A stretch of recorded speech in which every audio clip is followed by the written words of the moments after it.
आज आपण शिकूया कंटिन्यू स्टेटमेंट सी मध्ये वापरतात कसं. ठीक आहे. So what continue statement does is तो लूप मधून कुठच्याही लूप मधून फॉर व्हाईल आणि डू व्हाईल मधून ह्याच्यामधून बाहेर ह्याच्यामधून तो बेसिकली त्याच्या कंटिन्यूच्या खालचे जे स्टेप्स आहेत ते न करता परत it goes to the top of the loop. ठीक आहे. सो त्याच्या खालती जर 2 स्टेप्स असतील कंटिन्यूच्या खालती लिहिलेले तर ते सगळे स्किप होतील. आणखीन अ, परत तो लूप पुढे कंटिन्यू होईल. ठीक आहे. तर आता will look at it with an example. So ह्याच्यामध्ये I have a program to print numbers from 1 to 10. पण 1 ते 10 नंबर्स प्रिंट करायचे, पण ह्याच्यामधला 4 नंबर प्रिंट नाही करायचा. ठीक आहे. So this is not to print the number 4. ठीक आहे. तर आपण याचा कोड बघूया. For i equal to 0, i is less than equal to 10. So from 0 to 10, 0 ते 10 पर्यंत हे कोड एक्झिक्यूट होईल आणि एव्हरी आयटरेशन मध्ये म्हणजे एव्हरी लूप मध्ये तो आय ची व्हॅल्यू एकाने इन्क्रीज करेल. ठीक आहे. आता हे करताना if the value of i is equal to 4, ठीक आहे, तर तो कंटिन्यू करेल. म्हणजे खालचं जो प्रिंट स्टेटमेंट आहे ते तो करणार नाहीये. ठीक आहे. अदरवाईज जेव्हा व्हॅल्यू 0 आहे, if i is 0 equal to 4, no, तो इकडे येतं, प्रिंट करतो. Next i is equal to 1, is 1 equal to 4, no, परत 1 प्रिंट करतो. असं आपण रन करून बघूया काय होतं. सो जर तसं झालं तर 4 वरती येतो. So what it does is 4 i 4 equal to 4, yes, मग तो कंटिन्यू करतो, खालचं प्रिंट करत नाही खालचं स्टेटमेंट आणि वरती जातो. आता आपण आउटपुट मध्ये बघू शकतो 1 2 3 5 6 7 8 9 10. ठीक आहे. आता ह्याच्यामध्ये जर मला 2 करायचे असेल और आय इक्वल टू 8, तर बघूया तो 4 आणि 8 दोन्ही स्किप करतो का.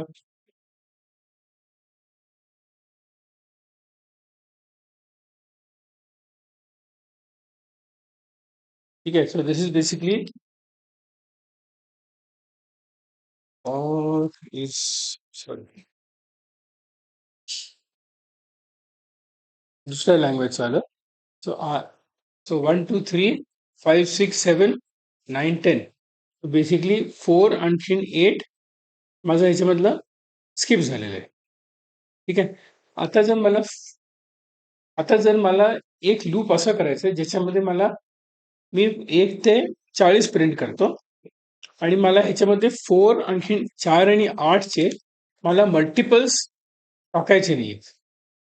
ठीक आहे. मल्टिपल म्हणजे मला 4 8 12 16 हे मला टाकायचे नाही. ठीक आहे. सो आता काय होतंय, 4 आणि 8 आपण मिक्स केला.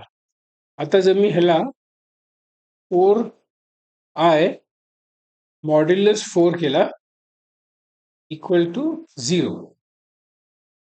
सो मॉड्युलस काय करतं, तो कुठच्याही डिव्हिजनची रिमाइंडर दाखवतो.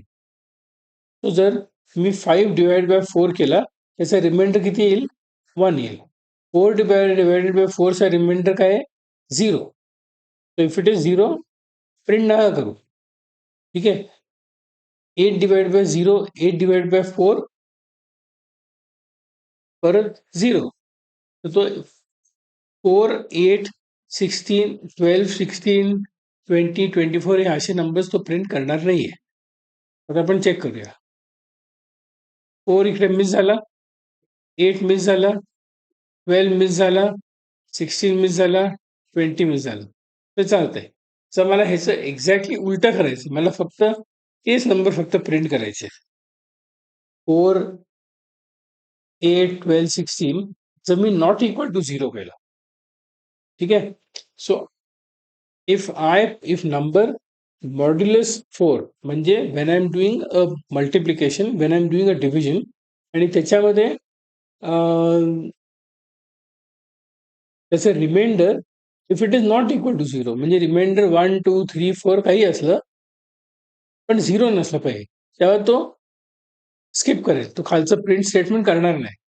सो त्याच्याने काय होईल, मला फक्त 4, 8, 12, 16, 20 हे मला फक्त व्हॅल्यूज मिळतील. बेसिकली चारचा पहाडा मला मिळेल. ठीक आहे. So this is simplest form of continue statement.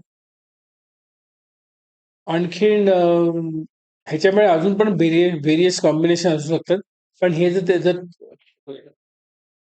युनिव्हर्सिटीच्या पेपरमध्ये जर प्रश्न आला की what is a continue statement, give an example, तुम्ही ह्याच्यामधलं आपण 2-3 एक्झाम्पल्स आता डिस्कस केले, ह्याच्यामध्ये तुम्ही कुठचंही दिलं तर तुम्हाला मार्क मिळतील पूर्णपैकी. ठीक आहे. हे सगळं चांगल्यापैकी प्रॅक्टिस करा. You should be able to do it.